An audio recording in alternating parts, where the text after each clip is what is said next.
Today is Thursday, February 25th, 2021.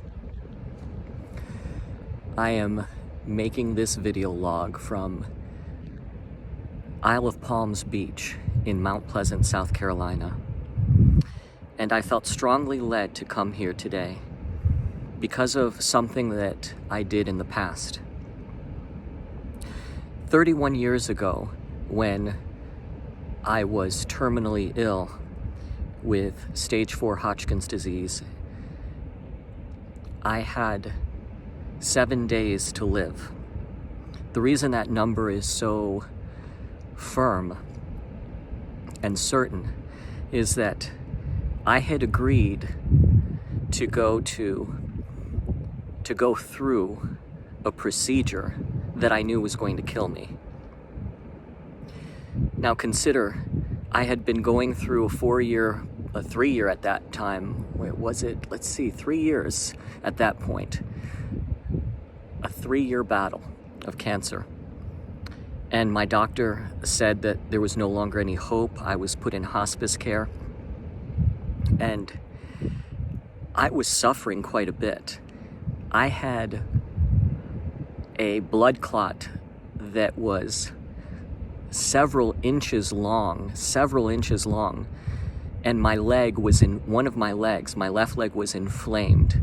It was probably twice the size that it should have been, where my right leg was like a toothpick. I was bald. You could see the outline of my skull. I weighed well under 100 pounds.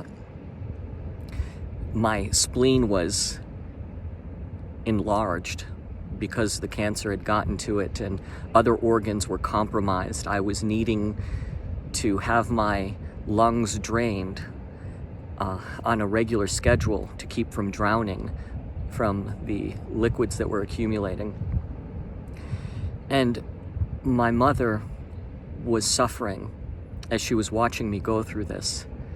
Now, we had already suffered a devastating blow in our life.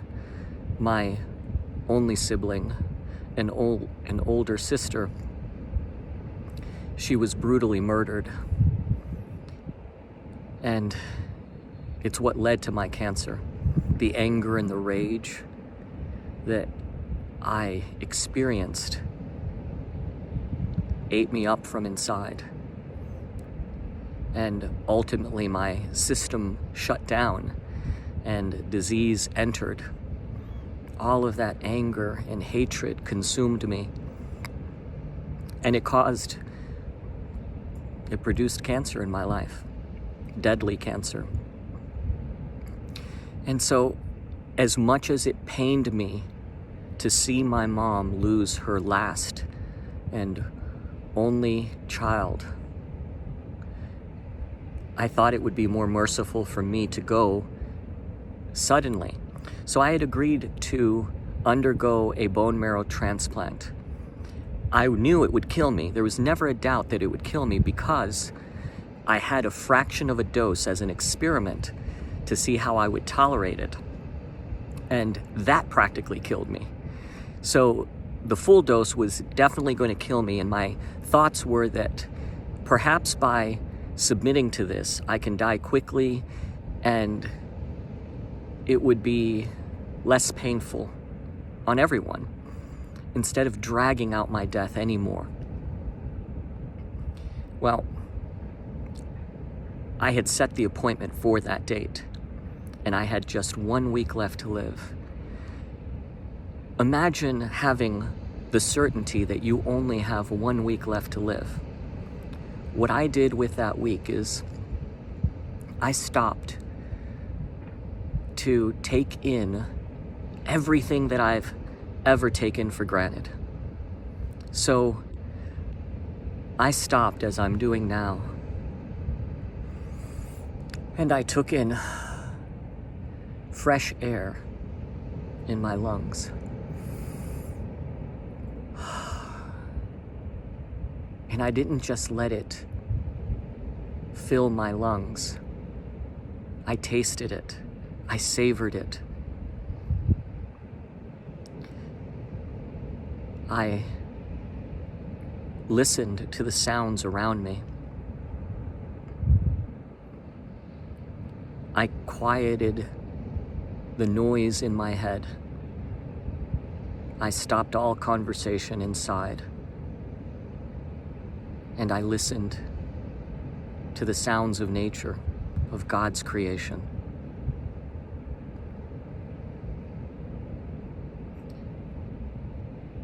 I could hear the wind blow like a melody. The waves crashing.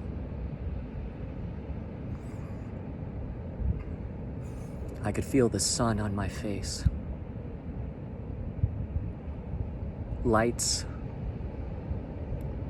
going through my eyelids to illuminate the darkness.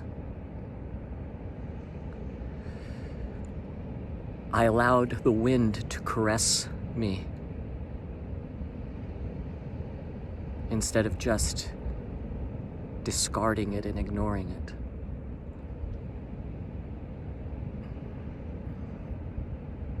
And as I took every moment in, I marveled at the goodness of God. I went to Siesta Key Beach in Florida, and that is why here in South Carolina I went to another beach. Something I did is I took my shoes off and I felt the sand underneath my feet.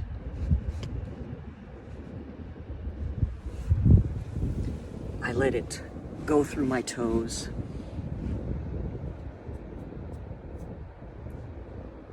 And I felt every grain of sand as it did.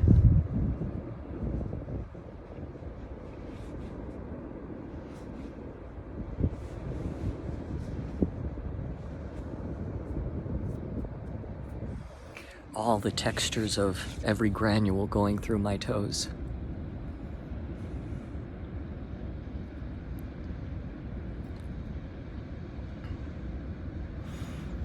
I'm here again because I'm feeling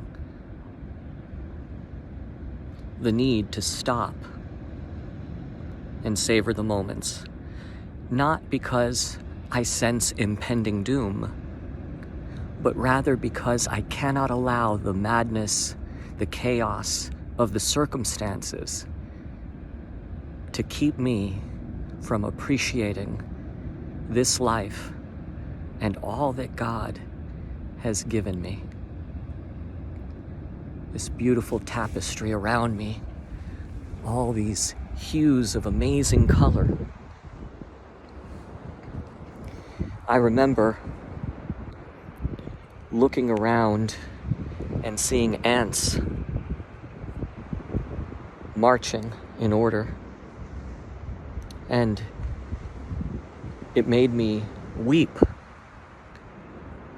to see how diligent and organized they were and faithful to their cause. I stopped and I looked at a blade of grass and I thought, what structure has the beautiful architectural design that matches the simple elegance of what God made in this world that He created?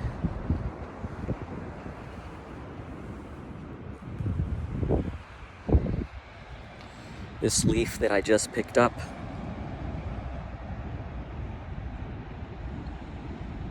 it's amazing how life and death situations can help you pause and capture the beauty. I see the veins of the leaf. I see the different shades of green, hints of yellow, and it's absolute beauty. It's lovely.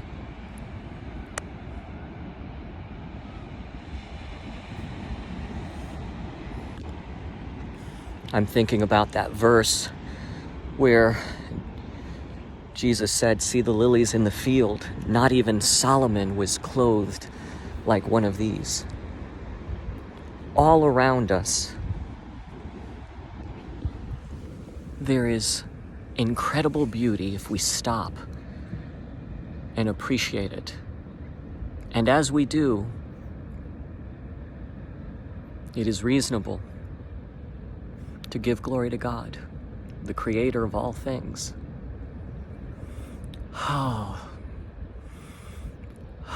It's that wind, that air. It's beautiful. Oh, that sun is so warm on my face.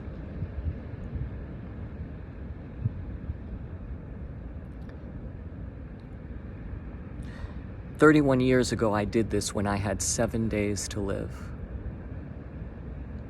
Now today, I'm not looking at 7 days to live, and that at the end of 7 days, I'm going to die.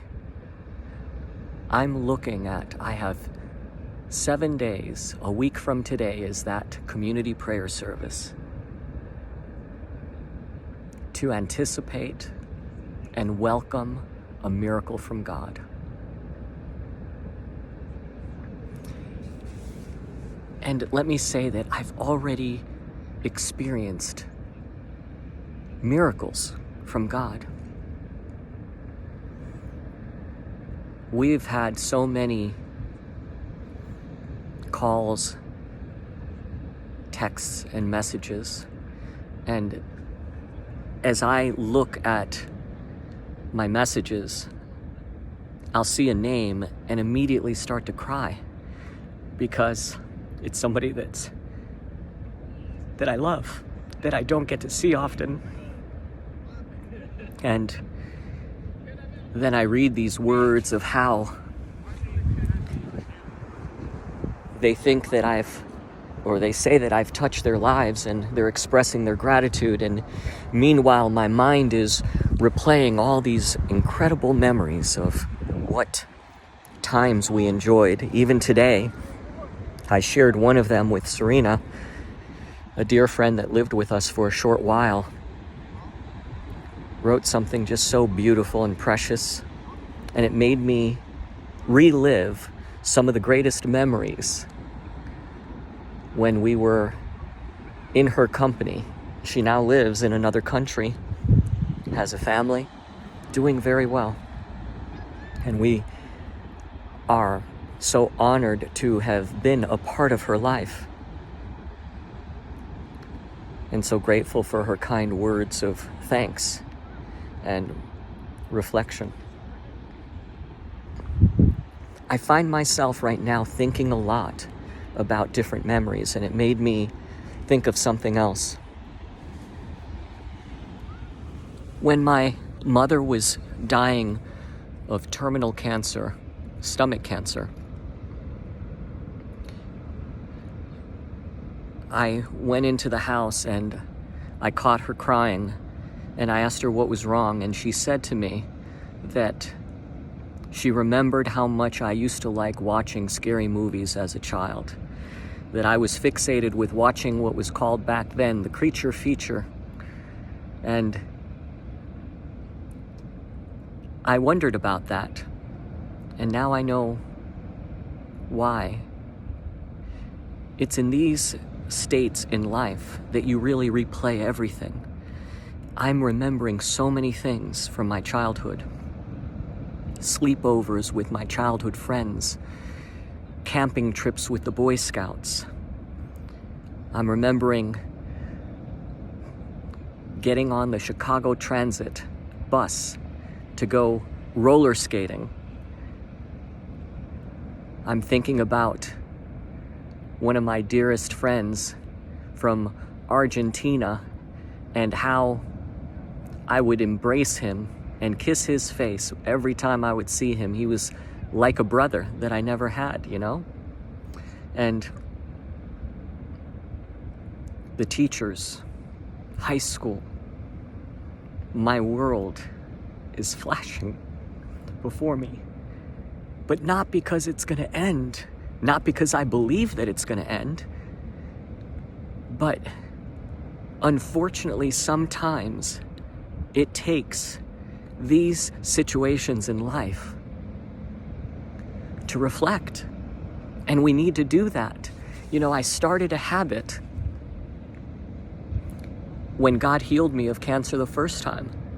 And it's a habit that I have done consistently over the years, but at times I've put this habit aside, and I'm here today to restart that habit. I call them creating snapshot moments. And by that, what I mean is I try as often as I remember to pause each day and savor one moment of that day, and in my mind, take a mental snapshot of that moment. And I say to myself that if I could live a lifetime in a moment, which would it be? And each day I try to find that one moment. And so here I am right now, looking at the water behind me, these waves, this gorgeous, gorgeous day. And here's my snapshot moment. Here I am, carving out these seconds to savor for eternity, whenever eternity comes. Perhaps there will be an album that God will have kept for me, and He will open it to me and hand it to me the day we are together again. And He will say, here is an album of all your snapshot moments for you to enjoy. Welcome home.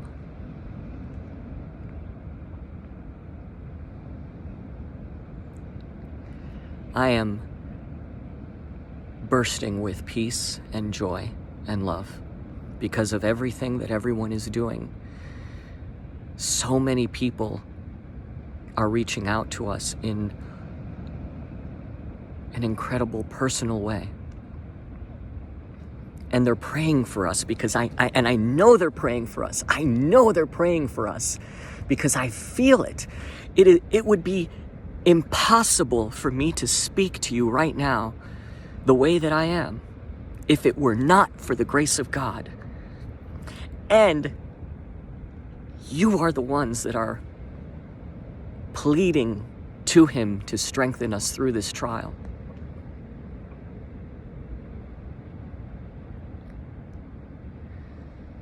Thank you.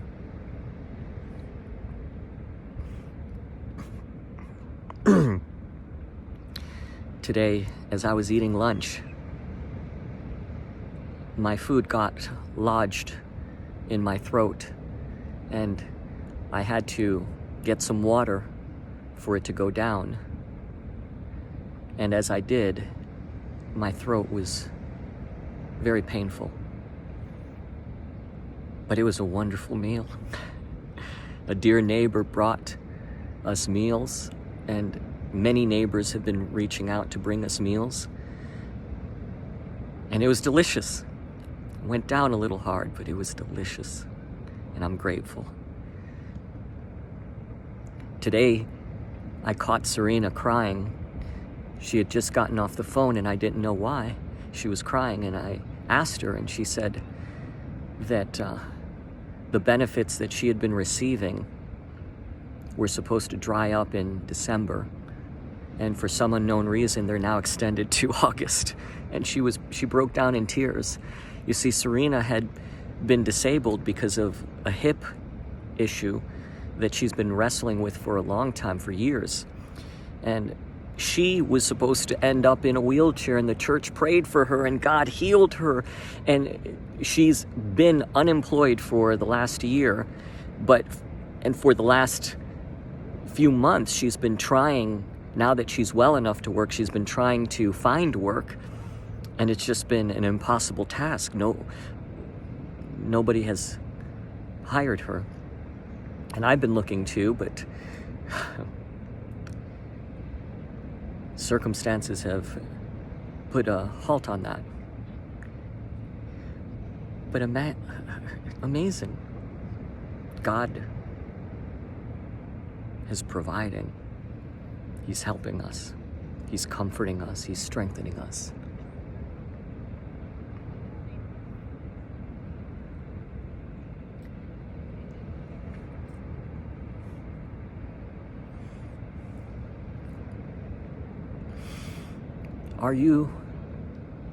Can you hear the sound of the wind? Are you feeling the sunshine on your face? Have you tasted the wind lately? Have you stopped to admire the majesty of God's creation?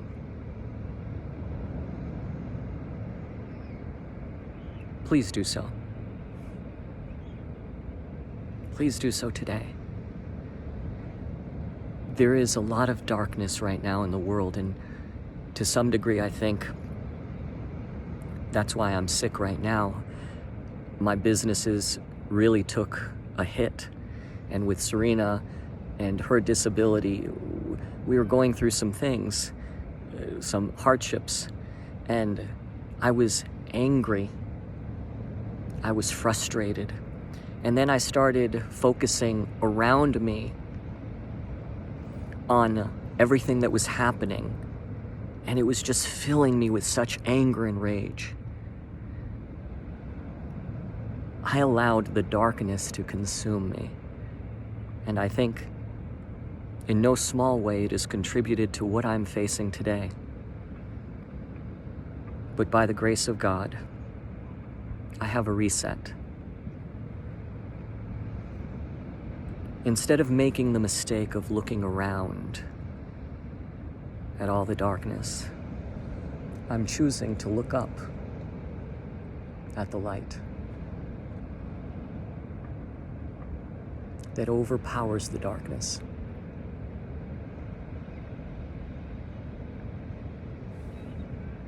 God is faithful. He is good. He is love. The creator of all things. He knit me in my mother's womb delicately, artistically. And he's not done with me yet. Believe me when I say this, he's not done with you yet either. You are fearfully and wonderfully made. We are God's handiwork. And for those that embrace his Son, we are his sons and daughters. And he is the best Father, our Heavenly Father.